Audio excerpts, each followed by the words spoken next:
नमस्कार, मी सागर जोशी. TV9 मराठीमध्ये आपलं स्वागत. आणि बुलेटिनच्या सुरुवातीलाच एक राजकीय बातमी आहे. महायुतीमध्ये सगळेच घटक पक्ष नाराज असल्याचं आमदार बच्चू कडू यांनी म्हटलंय. आगामी निवडणुकीमध्ये कुणाला किती जागा देणार हे भाजपनं स्पष्ट करावं, अशी मागणी देखील बच्चू कडू यांच्याकडून करण्यात आली आहे. सगळेच आपल्यासोबत असं गृहीत धरून भाजप काम करताय.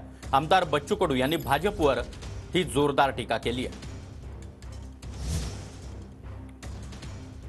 तर शिंदेंनी घटक पक्षांसोबत चर्चा करावी, मग राज्याचा दौरा करावा, अशी मागणी देखील कडू यांच्याकडून करण्यात आली आहे. राजकुमार पटेल आणि आम्ही वेगळे निर्णय घेणार नाही, असं देखील बच्चू कडू यांनी म्हटलंय. महायुतीची बैठक झाली, सर्वच घटक पक्ष देखील होते. तुम्ही देखील चर्चेला जाणार, बैठकीला जाणार अशी माहिती होती, परंतु तुम्ही नसल्यामुळे नेमकं काय करा? काल तर खरं तर एक तर वेळेवर मेसेज आला सकाळी, आणि दुसरी अशी गोष्ट का बैठकीला नेमके विषय काय ते काही माहीत होत नाही आणि डायरेक्ट बैठकीला बोलावलं जातं.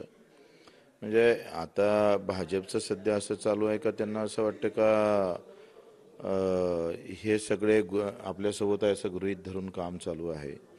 वाटतं ते फार चुकीचं आहे. स्पष्ट सांगितलं पाहिजे का आखरी आमचे पक्ष जरी लहान असलं तरी आमचं अस्तित्व आहे ना, आणि त्या अस्तित्वानुसार कशा पद्धतीनं राजकीय आमच्यासोबत म्हणजे जागा वाटपबाबत असेल किंवा इतरही काही गोष्टी. आता संजय गांधी निराधार समिती असेल, जिल्हा नियोजन समिती असेल, पूर्ण महाराष्ट्रात आमचे पक्ष असल्यावरही त्या बाबतीत कुठली विचारणा होत नाही, आणि याबाबत सगळेच जण नाराज आहे. आणि त्यांनी ते स्पष्ट केलं पाहिजे भाजपाने का आपण येत्या निवडणुकीमध्ये नेमकं कोणत्या पक्षाला कशा जागा वाटप होणार आहे, कुठलं स्थान देणार आहे. विधानसभा आणि लोकसभेच्या संदर्भात सुद्धा चर्चा झाली पाहिजे. अनेक घटक पक्षांनी जे आहे ते कालच्या बैठकीमध्ये नाराजी व्यक्त केल्याची माहिती जी आहे ती समोर आलेली आहे. बरोबर आहे, सगळ्यांच्याच डोक्यात हाच भ्रम आहे का फक्त बोलावल्या जातं आणि चर्चा मात्र मुळात जे करायला पाहिजे ते केली जात नाही, आणि त्याच्यामुळे सगळे नाराज आहे. मुख्यमंत्र्यांचा दौरा सुरू होतोय, महाराष्ट्रभर मुख्यमंत्री महाराष्ट्र पिंजून काढणार आहेत. आगामी निवडणुकांच्या पार्श्वभूमीवर कसं पाहतात? अमरावती जिल्ह्यात देखील 13 तारखेला दौरा. त्यांचं स्वागत आहे, पण माझं असं म्हणणं आहे का पहिले लहान लहान जे घटक पक्ष आहे त्या बाबतीत चर्चा करावी, आणि चर्चा करून मग महाराष्ट्राच्या दौऱ्यावर निघावं.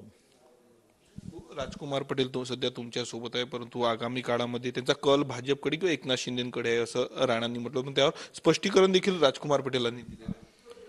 राजकुमारजी सोबत आमचं फक्त पक्षाचं नातं नाही आहे, अतिशय कौटुंबिक नातं आहे, एक मित्रत्व आहे.